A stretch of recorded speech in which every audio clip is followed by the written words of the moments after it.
जय हिंद दोस्तों। तो कैसे आप लोग? उम्मीद करते हैं स्वस्थ होंगे, मस्त होंगे। तो दोस्तों आज के इस वीडियो में हम लेके आए हैं क्लास 10 के मैथ का एक्सरसाइज 1.3।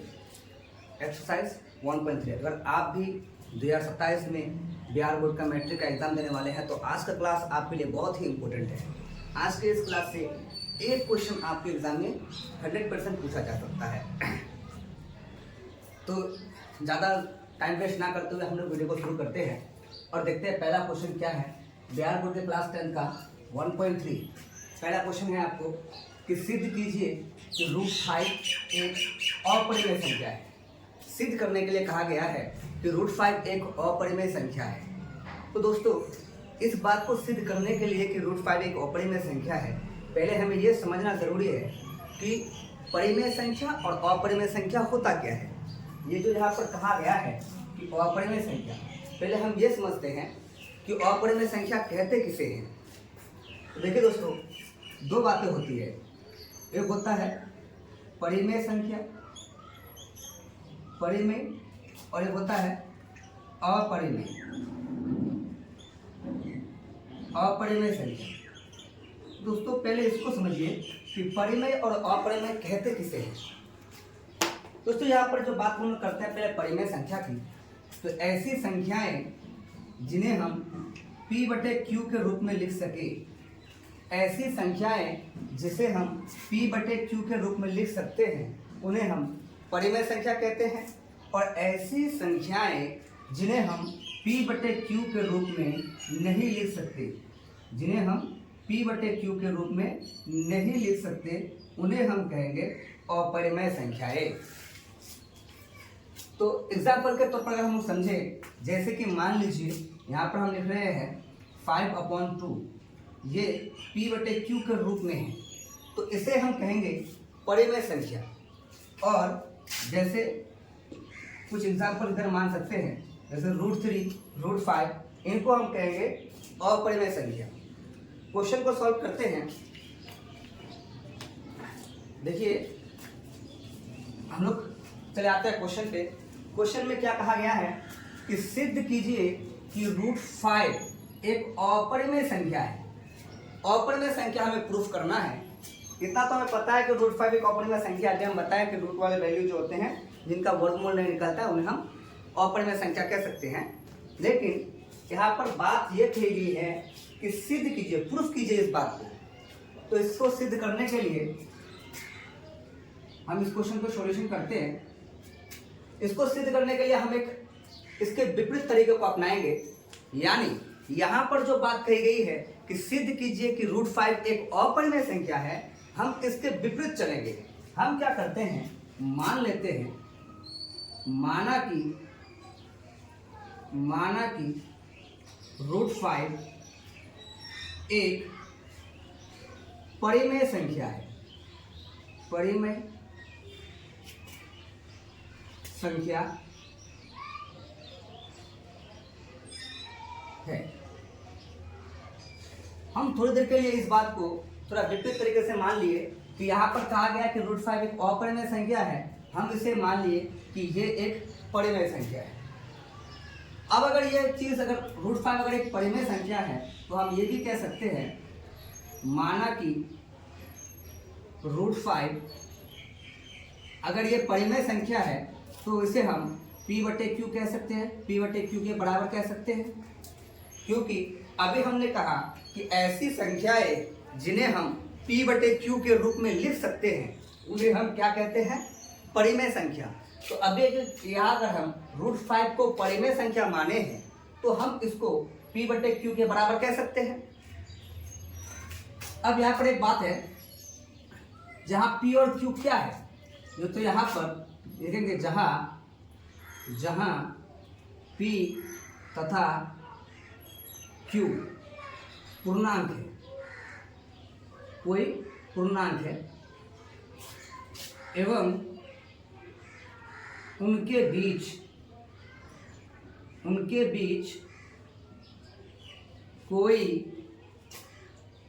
कोई उभयनिष्ठ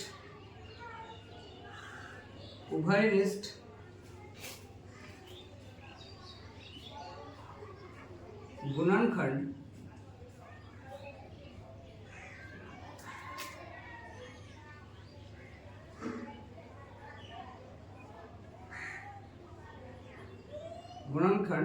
नहीं है।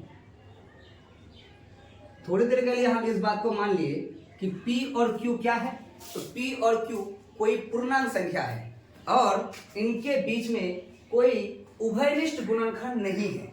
उभयनिष्ठ गुणनखंड का क्या अर्थ होता है, यानी इन दोनों के बीच कोई ऐसी संख्या नहीं है जिस संख्या से P और Q दोनों विभाजित हो जाए। हमने क्या माना कि इनके बीच कोई ऐसी संख्या नहीं है जिनसे P तथा Q दोनों विभाजित हो जाए, यानी उभयनिष्ठ गुणनखंड नहीं है, यानी इन दोनों के बीच कोई भी कॉमन फैक्टर नहीं है। अब अगर हम इसको सॉल्व करें, अगर हम इसे सॉल्व करते हैं तो हमें क्या प्राप्त होगा। हम यहाँ पर अगर इसे सॉल्व करें तो क्रॉस मल्टीप्लिकेशन कर सकते हैं। इसके नीचे कुछ नहीं है तो 1 है। अगर हम इसे मल्टीप्लाई करें तो P इंटू 1 करेंगे तो ये हो जाएगा P is equal to √5 into Q करेंगे तो क्या हो जाएगा √5Q। इसे हम मान लेते हैं इक्वेशन फर्स्ट, समीकरण 1 मान लेते हैं। अब क्या करेंगे कि इधर हम लोग दोनों ओर वर्ग कर लेते हैं। दोनों ओर वर्ग करने पर यदि अब यहाँ पर हम लोग दोनों ओर वर्ग कर दें तो हमें क्या प्राप्त होगा। जैसे इधर हम लोग P का वर्ग करेंगे तो हमें P का स्क्वायर होगा और यहाँ पर अगर हम लोग √5 और Q का वर्ग कर दें तो ये प्राप्त होगा। P का स्क्वायर क्या होता है, तो P का स्क्वायर P होगा, P स्क्वायर ही होगा। √5 का स्क्वायर क्या होगा, √5 का स्क्वायर करने का अर्थ होता है कि आप √5 को 2 मरतबा लिखकर गुणा कीजिए। √5 इंटू √5, 5 पचे कितना हो जाता है, तो 5 पचे होता है 25 और 25 का वर्गमूल क्या आता है 5। तो यानी √5 का जब हम स्क्वायर करेंगे तो हमें क्या प्राप्त होगा, तो √5 का स्क्वायर करेंगे तो क्या प्राप्त होगा हमें यहाँ पे 5 यानी 5। तो ये आ गया हमारा 5 और Q स्क्वायर का Q स्क्वायर। अब यहाँ पर हम लोग अगर देख सकते हैं कि ये 5 जो है इसके साथ गुना के रूप में है। इस 5 को RHS से अगर हम LHS में लेके आए, यानी इस साइड से अगर हम बराबर के इस पर लेके आए तो क्या होगा। इसलिए हम कह सकते हैं इधर है P स्क्वायर, ये इस पर गुना के रूप में है तो इस पर आएगा तो भाग के रूप में आ जाएगा, बराबर इधर बचा हमारा Q स्क्वायर। तो यहाँ पर हम देख सकते हैं कि ये जो 5 है ये P स्क्वायर को विभाजित कर रहा है। अब 5 P स्क्वायर को विभाजित कर रहा है। P स्क्वायर, P के जगह पर अगर कोई संख्या होता, मान लेते हैं कि 5 जो है वो 10 के स्क्वायर को विभाजित करता है। 5 जो है ये 5 10 के स्क्वायर को विभाजित करता है। तो जैसे देखिए कि 10 का स्क्वायर क्या होता है 100 और 5 तो ये तो विभाजित कर रहा है 20 बार में। अगर 5 अगर 10 के स्क्वायर को विभाजित करता है तो 5 10 को भी तो विभाजित करेगा। अगर हम लोग ऐसे करते कि 5/10 10/5 तो यहाँ भाग लगाया तो 2 बार में आता, यानी अगर 5 किसी संख्या के स्क्वायर को विभाजित कर रहा है तो 5 उस संख्या को भी विभाजित करेगा।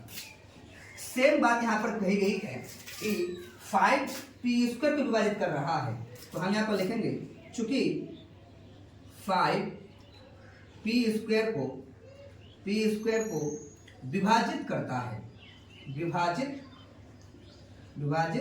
करता है, इसीलिए 5 P को भी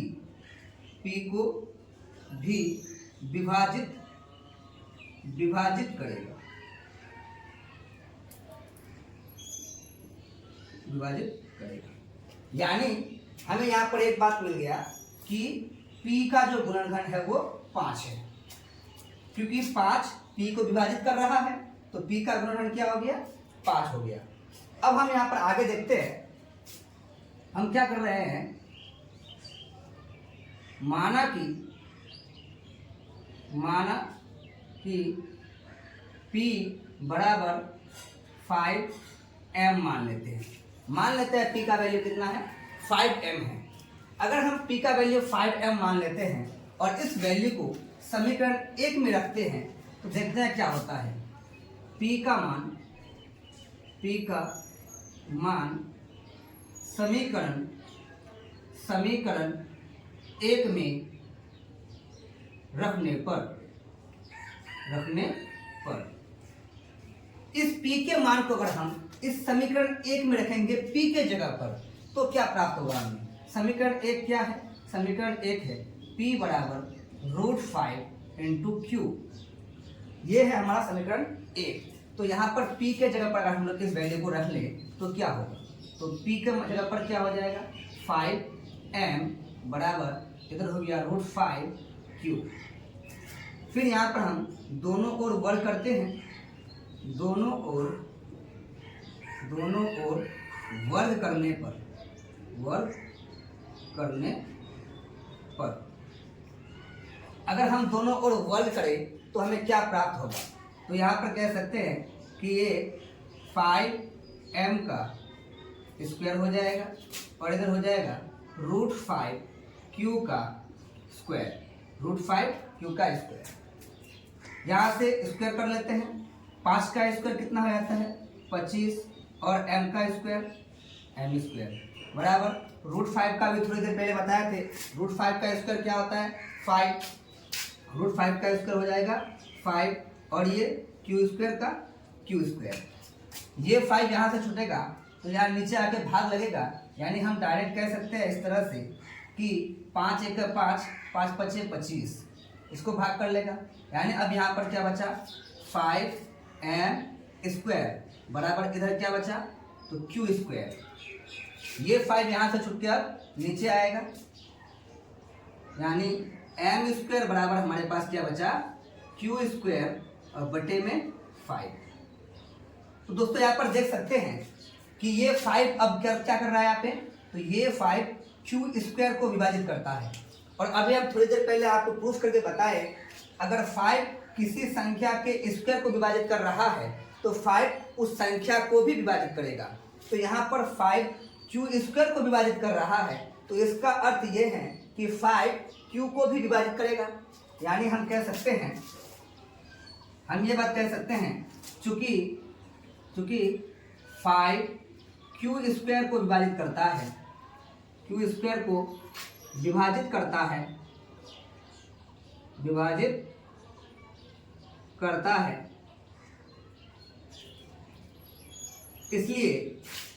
इसलिए 5 q को भी विभाजित करेगा, q को भी विभाजित करेगा। अब यहाँ पर हमें क्या बात कॉमन मिल गया कि हम देख रहे हैं कि ये 5 यहाँ पर p को भी विभाजित कर रहा है और वही 5 q को भी विभाजित कर रहा है। यानी ये p और q दोनों 5 से विभाजित हो रहा है। यानी अगर हम देखें तो इन दोनों के बीच यानी p और q के बीच ये 5 जो है एक कॉमन फैक्टर है, क्योंकि p तथा q दोनों 5 से विभाजित हो रहा है। और यहाँ पर हमने क्या बात मानी थी, हमने माना था कि p तथा q के बीच कोई उभयनिष्ठ गुणनखंड नहीं है, कोई कॉमन फैक्टर नहीं है। यानी कोई ऐसी संख्या नहीं है जिससे p तथा q दोनों विभाजित हो, हम ऐसा माने थे। लेकिन हमें यहाँ क्या मिल रहा है कि इन दोनों के बीच एक ऐसी संख्या है जिससे ये दोनों विभाजित हो रहा है, और वो क्या है, वो है 5। यानी हम जो पहले माने थे वो गलत साबित हो रहा है। हम जो पहले माने थे कि उनके बीच कोई उभयनिष्ठ गुणनखंड नहीं है तो ये गलत साबित हो रहा है, क्योंकि उनके बीच तो उभयनिष्ठ गुणनखंड है यहाँ पे 5। तो अगर हमारा बात गलत साबित हो गया तो हम क्या कह सकते हैं कि यहाँ p तथा q के बीच उभयनिष्ठ गुणनखंड यानी कॉमन फैक्टर उभयनिष्ठ गुणनखंड कितना है तो 5 है, गुणनखंड 5 है। ठीक है, तो हम ये बात ये कह सकते हैं कि ये हमारे बात का विरोध कर रहा है, यानी यह विरोधाभास है, विरोधाभास है। ये जो हम माने थे ये क्या हो गया, विरोधाभास साबित हो रहा है। यानी हम यहाँ पर कह सकते हैं अतः √5 एक अपरिमेय संख्या है, अपरिमेय संख्या है। क्यों अपरिमेय संख्या साबित हो गया, क्योंकि हमने जो बात मानी थी वो तो गलत साबित हो गया। हमने जो मानी थी कि √5 एक परिमेय संख्या है, तो ये तो गलत साबित हो गया। अगर ये गलत है कि √5 परिमेय नहीं है तो क्या होगा, परिमेय नहीं है तो अपरिमेय ही तो होगा, है ना। तो ये क्वेश्चन यहाँ से प्रूफ हुआ कि √5 एक अपरिमेय संख्या है। तो इस टाइप के क्वेश्चन बिहार बोर्ड के एग्जाम में 2 मार्क्स के लिए या 5 मार्क्स के लिए भी आपको पूछ सकता है। 1.3 से हर साल एक न एक क्वेश्चन आपको जरूर देखने को मिल जाएगा। और अगर आप इस बार भी 2027 में एग्जाम देने वाले हैं तो आपके लिए ये बहुत ही इंपॉर्टेंट क्लास है ना। तो जब तक ये पूरा क्वेश्चन कंप्लीट हुआ तो आप पहले काम कीजिए, वीडियो को पॉज करके पहले इस पूरे क्वेश्चन को नोट कीजिए, फिर हम आते हैं अगले क्वेश्चन पे। तो चलिए दोस्तों देखते हैं अगला क्वेश्चन, क्वेश्चन नंबर 2।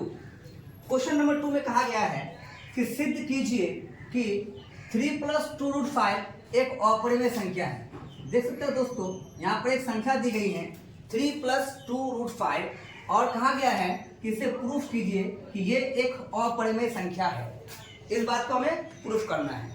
तो हम लोग कुछ नहीं करेंगे, सेम इसके विपरीत तरीके में जाएंगे। जैसे पहले वाले क्वेश्चन को सॉल्व किया हम लोग, सेम इसको भी हम लोग सॉल्व करेंगे सेम केस में। तो हम लोग क्या करते हैं, पहले इसको विपरीत में मान लेते हैं। क्या, माना कि 3 + 2√5 क्या कहा गया है, ये अपरिमेय कहा गया है, तो हम एक परिमेय संख्या मान लेते हैं। 3 + 2√5 एक परिमेय संख्या मान लेते हैं। परिमेय संख्या है। अब अगर हम लोग इसको परिमेय संख्या मान लिए हैं तो हम ये भी मान सकते हैं, माना कि ये 3 + 2√5 अगर ये परिमेय संख्या है तो हम इसको P/Q के बराबर मान सकते हैं।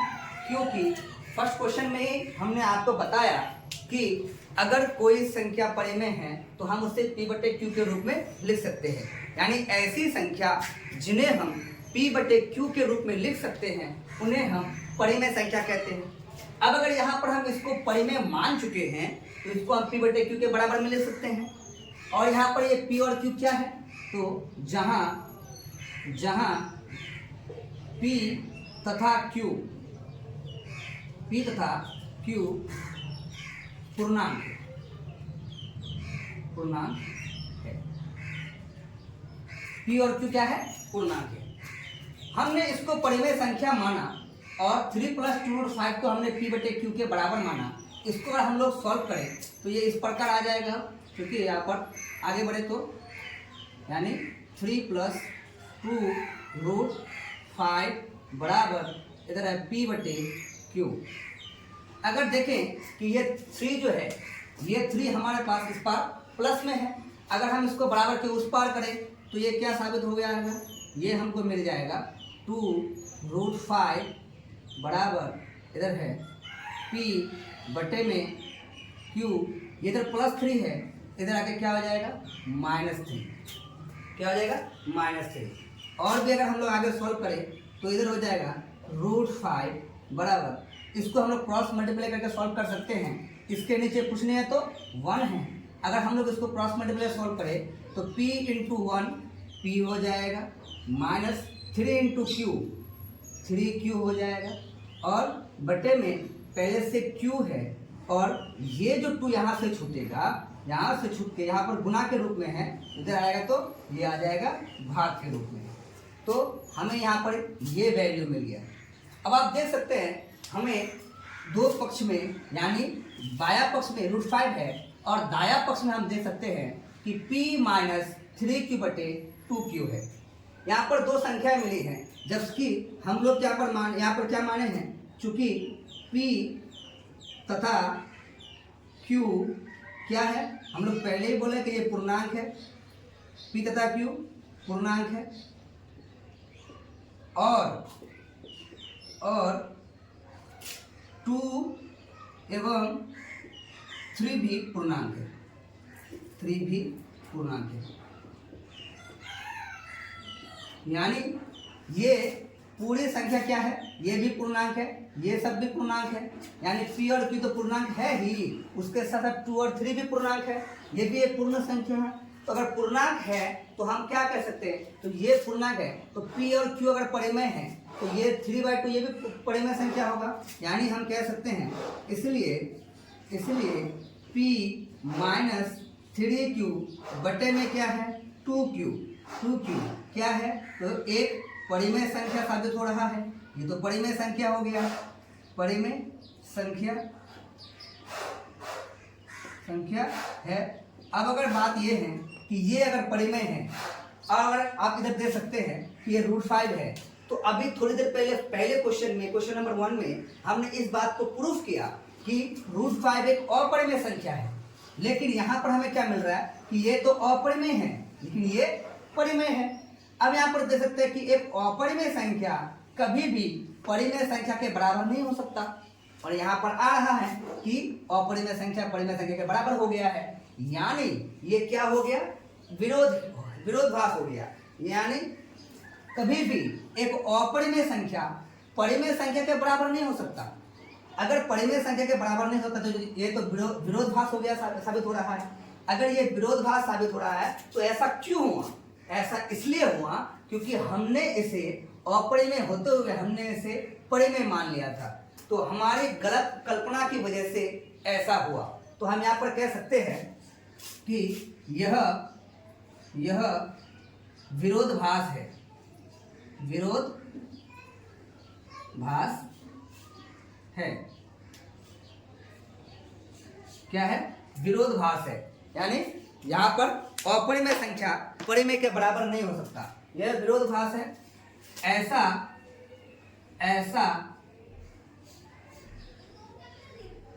हमारी कल्पना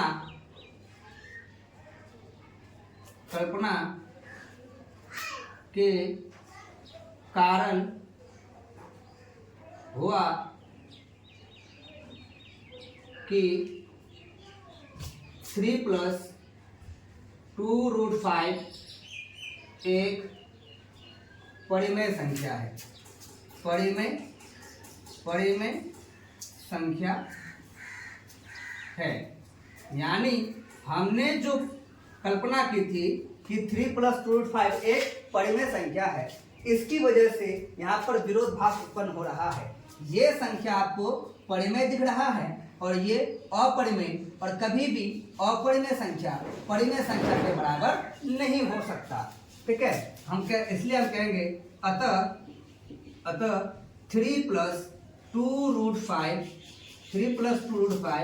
एक अपरिमेय संख्या है। कैसी संख्या है दोस्तों, अपरिमेय संख्या है, अपरिमेय संख्या है। तो इसी प्रकार से आपके एक्सरसाइज 1.3 में और भी क्वेश्चन नंबर 3 में 3 क्वेश्चन दिए गए हैं, तो आप उन क्वेश्चन को भी खुद से सॉल्व करेंगे और इनको अच्छे से प्रैक्टिस कीजिए और वीडियो को पास करके इसे नोट कर लीजिए। और आज का ये वीडियो आपको एग्जाम में बहुत ही इंपॉर्टेंट साबित होने वाला है। अगर आप इस पूरे लेक्चर को देखकर अगर आप ये सब कुछ कंप्लीट कर लेते हैं तो ये मान लीजिए कि बिहार बोर्ड में आपने अपना 2 मार्क्स पूरी तरह से 100% फिक्स कर लिए हैं। ठीक है, तो आगे मिलेंगे अगले वीडियो में। आपके लिए इसमें होमवर्क हो जाएगा, आप अपना होमवर्क कर लीजिएगा कि क्वेश्चन नंबर 3 में आपको 1, 2 और 3 क्वेश्चन दिए गए हैं। उन तीनों क्वेश्चन को आप खुद से सॉल्व करने की कोशिश करेंगे। अगर आपको इन तीनों क्वेश्चन की भी फुल वीडियो चाहिए तो आप वीडियो में कमेंट में बता सकते हैं, हम अगली बार इन तीनों क्वेश्चन का भी सॉल्यूशन लेके आएंगे। तब तक के लिए जय हिंद, जय भारत।